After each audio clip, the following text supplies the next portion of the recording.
nangwani nabhasi asina kuziva kuti life yangu ndoya nebhasi ndapo zvaita kwamanaka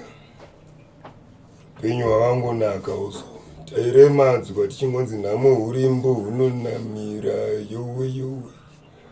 komana ndototenda shamwari yangu yakandiradza kuna sekuru kwamuri kule hanzi ndokuitire izvo zvindakagara mubhavhuranda asi andakuradzai mukati into mumba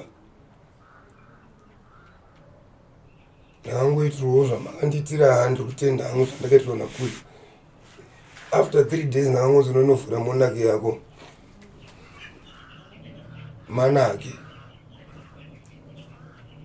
hapasina hurimbo unonamira mari ndoyatoo hurimbo yanamira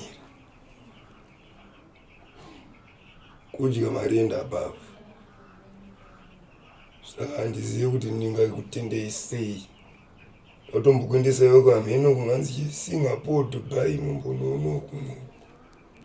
kuza kalife kemabosi tatanzwa nekuroja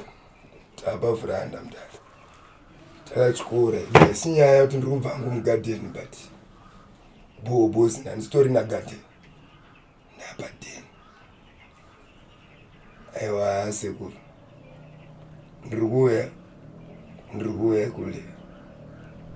manake enyu ndambokwidzai ndege handidi kukwidzai bhipi kunyatsokuitiraiwo kutenda ndokwandinako inonzi nhendo vashona imashosho ndakurarama handichakweshere ndakurarama taingonzwanzi kune bhekoni nechiya takutopfuya nguruve dzacho in 3 days time tanga tane mari yezvese pa sekuru variko